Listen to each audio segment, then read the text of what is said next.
Hello दोस्तों, तो आज हम लोग क्या बोले थे कि पार्ट 3 में पढ़ेंगे और क्वेश्चन नंबर 9 से पढ़ेंगे। तो क्वेश्चन नंबर 9 क्या कहता है?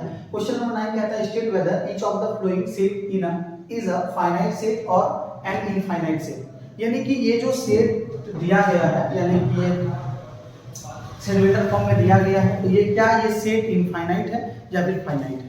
तो हम इनफाइनाइट सेट क्या है, फाइनाइट सेट क्या है, हम सारा बोल चुके हैं। फाइनाइट सेट कैसा होता है? वैसा सेट जिसको हम लोग क्या कर सकते हैं, उसके एलिमेंट को काउंट कर सकते हैं। और इनफाइनाइट सेट वैसा सेट जिसके एलिमेंट को हम लोग काउंट नहीं कर सकते हैं, कि गिन नहीं सकते हैं। तो सीधा सा बात है बाबू, देखो ध्यान से, क्या कह रहा है कि the set of multiple of 8 का मल्टीपल, यानी कि 8 का पहाड़ा। सीधा सा बात है, 8 का मल्टीपल मतलब क्या, 8 का पहाड़ा। तो 8 का गुणज बोल सकते हैं हम लोग, ठीक है। 8 का मल्टीपल तो क्या होगा, 8, 16, 24, 8 4 32, इसी तरह करके बढ़ता हुआ चला जाएगा। तो देखो कोई लिमिट नहीं है कि कितना एलिमेंट होगा, 8 होगा, 10 होगा, 20 होगा, कोई लिमिट नहीं है। इसलिए वो क्या हो गया, इनफाइनाइट सेट हो गया। क्या हो गया, इनफाइनाइट सेट हो गया।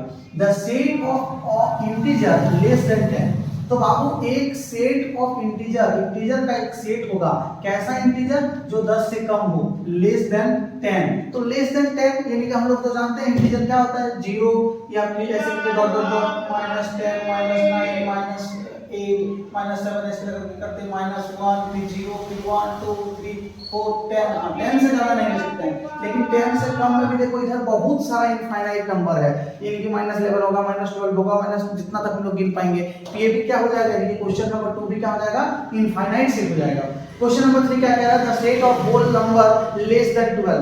यानी कि एक सेट ऑफ होल नंबर है, यानी कि ये होल नंबर का एक सेट है, लेकिन कैसा होगा, जो 12 से कम होगा। तो होल नंबर हम लोग जानते हैं कि 0 से स्टार्ट होता है, तो 0 से स्टार्ट होता है और 12 से कम मतलब 0 1 2 3 4 5 6 7 8 9 10 11 तक होगा। उससे ज्यादा तो और कुछ होगा नहीं। क्यों? क्योंकि 12 से कम होल नंबर इतना ही आता है, 0 1 2 3 4 5 6 7 8 9 10 11। इसके बाद देखो, यानी कि ये क्या हो जाएगा, फाइनाइट सेट क्या हो जाएगा, ये क्या हो जाएगा, फाइनाइट सेट हो जाएगा। अब वो दोनों हम लोग क्या पढ़े थे, इनफाइनाइट सेट पढ़े थे। अब देखो क्या बोल रहा है कि x such that x, ये दूसरा इस तरह का हम लोग बहुत बार क्वेश्चन बनाए भी हैं। x such that x equal to 3n minus 2 n belongs to set of whole number। w का मतलब क्या होता है, सेट ऑफ होल नंबर।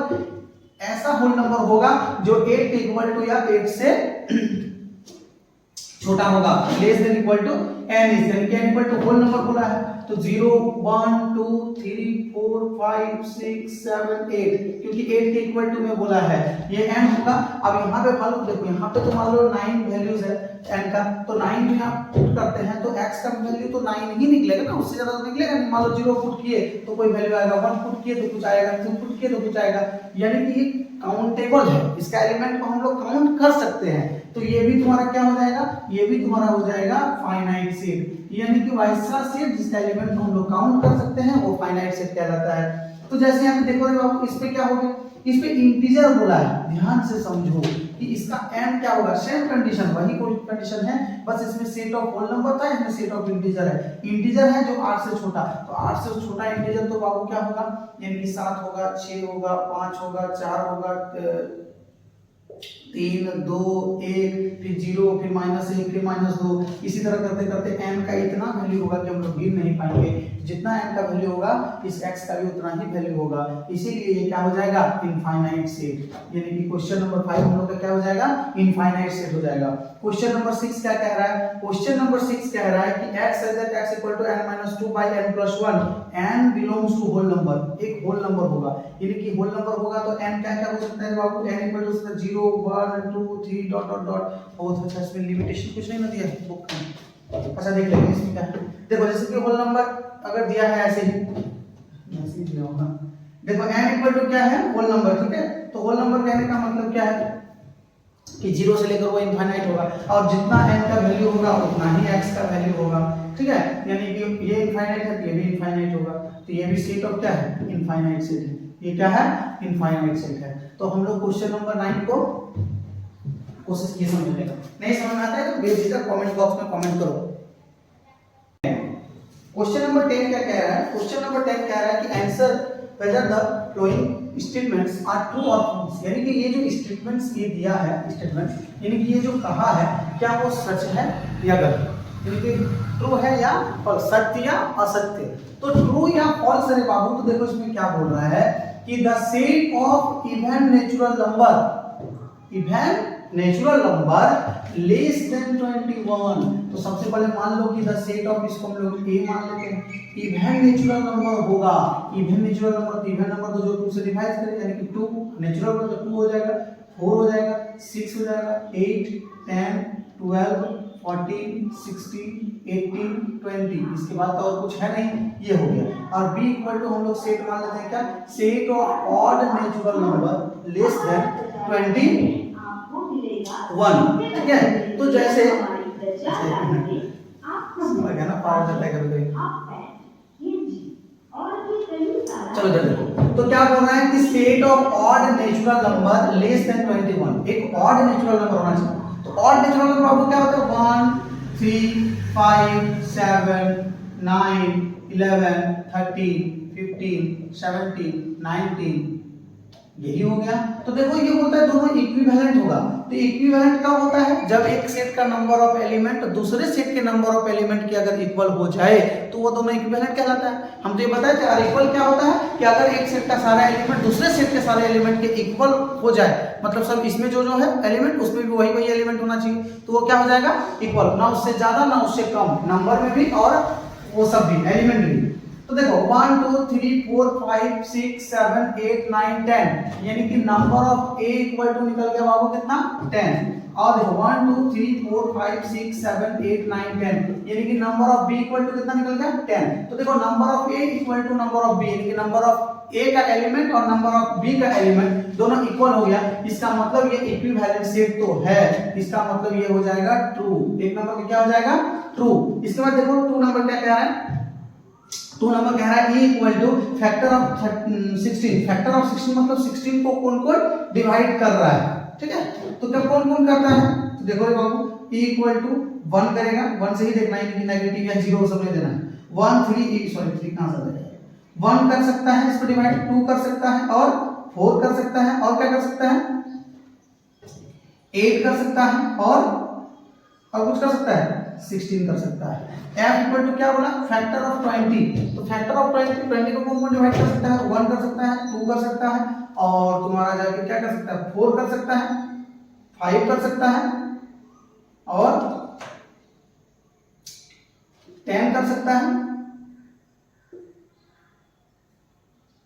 और 20 कर सकता है। तो क्या ये दोनों इक्वल है, देखो 1 2 4 1 2 4 है, यहाँ पे 5 8 16 है ही नहीं, हो सकता तो ये e इक्वल टू f नहीं होगा, e इक्वल टू f नहीं होगा, इसका मतलब ये क्या हो जाएगा, फॉल्स हो जाएगा, क्या हो जाएगा, फॉल्स हो जाएगा। तो देखो हम कितना पॉज करेंगे, सीधा क्वेश्चन को फटाफट इस पे लिख रहे हैं, ठीक है।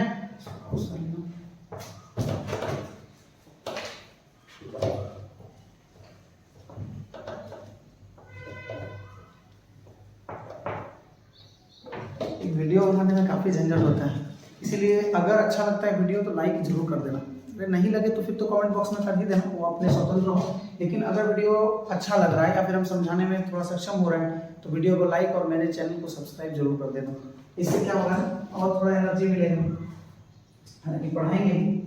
तो जैसे कि 3 नंबर क्या कह रहा है, कह रहा है कि द सेट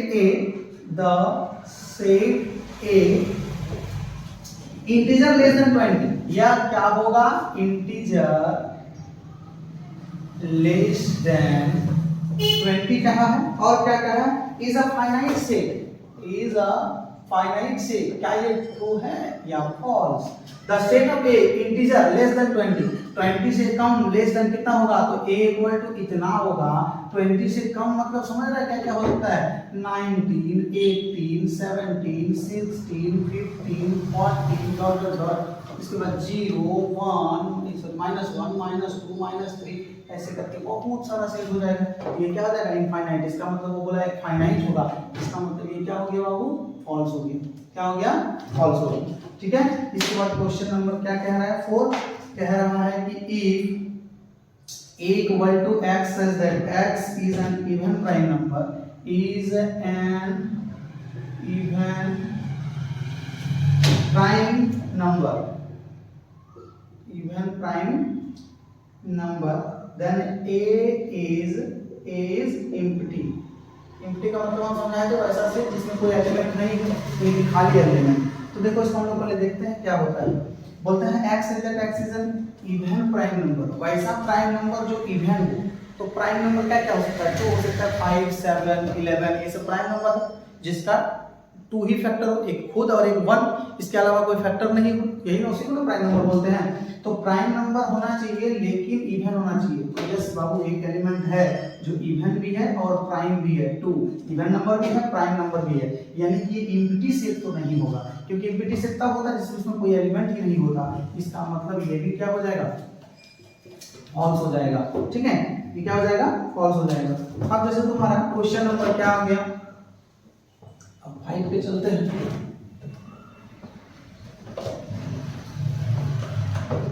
देखो क्वेश्चन नंबर 5 क्या कह रहा है।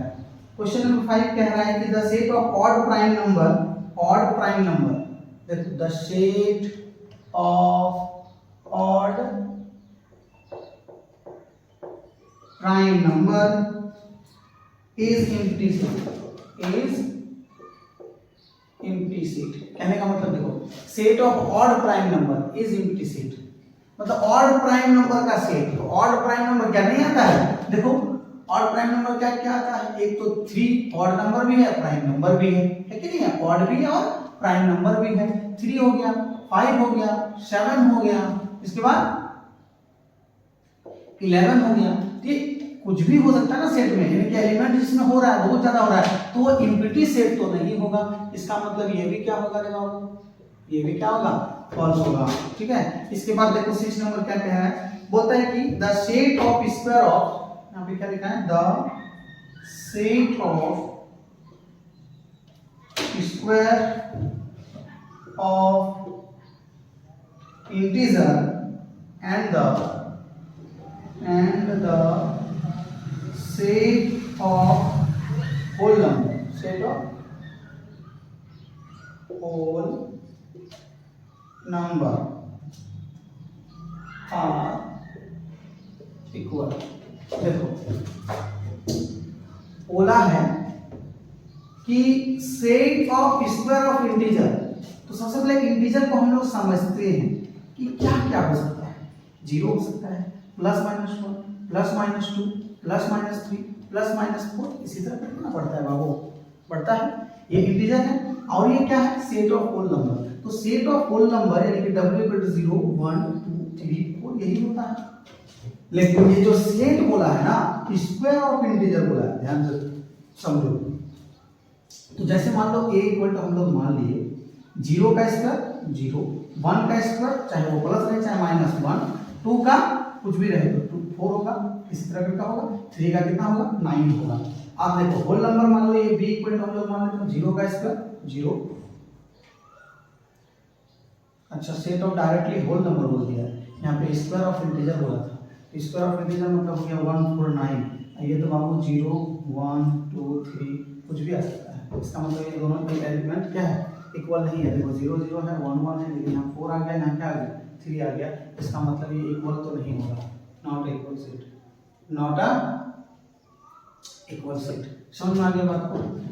नहीं समझ में आएगा तो फिर कमेंट करो।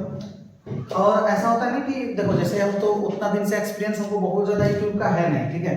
तो अगर मान लो ऐसा कुछ डाउट लग रहा है कि हम मतलब एक्सप्लेन करने में थोड़ा सा नहीं अगर समझा पा रहे तो उसको कमेंट करो, ताकि हम नेक्स्ट वीडियो में ना वो समझा पाए आसानी से।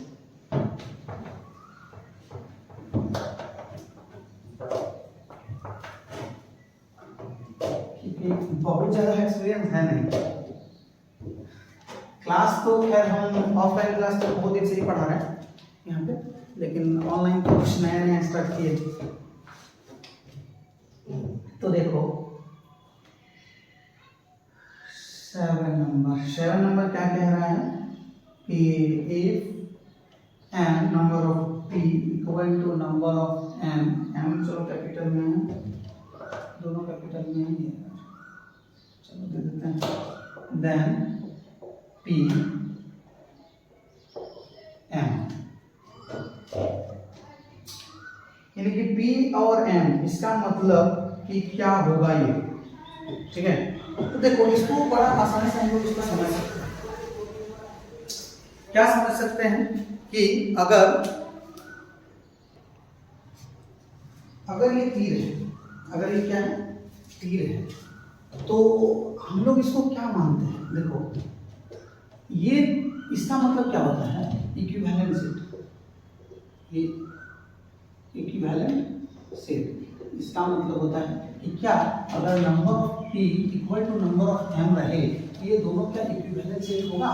अपन इक्विवेलेंट की जगह बस वो सिंबल को यूज कर दिया गया है, ठीक है। तो देखो जैसे कि ये नंबर ऑफ p अगर नंबर ऑफ यानी कि कोई भी एक सेट का नंबर ऑफ एलिमेंट अगर दूसरे सेट के नंबर ऑफ एलिमेंट इक्वल हो जाए तो वो इक्विवेलेंट तो कहलाता ही है। इसका मतलब ये क्या होगा? ट्रू होगा, ठीक है। इसके बाद क्या है, एक नंबर क्या कह रहा है? एक नंबर क्या है, मतलब if set p equal to set m then number of p equal to number of m। यानी कि बोल रहा है कि सेट p अगर इक्वल है सेट m का तो क्या number of p equal to number of m होगा। तो देखो रे बाबू, कोई सेट अगर दो सेट इक्वल है, इक्वल को तभी कहलाता है कि जब वो उसका नंबर ऑफ एलिमेंट दूसरे सेट के नंबर ऑफ एलिमेंट के इक्वल हो और इसमें जो एलिमेंट होगा उसमें भी वही एलिमेंट होना चाहिए, तब ये दो सेट इक्वल सेट कहलाता है। और जब ये दोनों इक्वल है इसका मतलब number of p equal to number of m होगा। इसका मतलब ये क्या हो जाएगा? ट्रू हो जाएगा। थोड़ा सा आवाज कभी कभी रोड में है तो डिस्टर्ब हो सकता है। 8 और 9 क्या कह रहा है कि number of a equal to number of b, a equal to b। बोलता है क्या कि अगर कोई सेट का नंबर ऑफ एलिमेंट दूसरे सेट के नंबर ऑफ एलिमेंट के इक्वल हो जाए, यानी कि मान लो कोई सेट a है उसका नंबर ऑफ एलिमेंट 5 है, उसका भी नंबर ऑफ एलिमेंट 5 है, तो क्या वो दोनों सेट इक्वल होगा? तो नहीं होगा, क्योंकि दो इक्वल सेट इक्विवेलेंट हो सकता है लेकिन दो इक्विवेलेंट सेट इक्वल नहीं हो सकता है, ठीक है। तो ये क्या हो जाएगा हम लोग का? ये फॉल्स हो जाएगा, ठीक है। ये क्या हो जाएगा? फॉल्स हो जाएगा। तो हम लोगों का जैसे ये एक्सरसाइज 6b को कंप्लीट कर दिया, ठीक है। अब हम लोग आएंगे एक्सरसाइज कितना 6c पर। तो चलो, अगर वीडियो है तो ठोक दो, अच्छा लगे तो शेयर करो। थैंक यू सो मच देखने के लिए।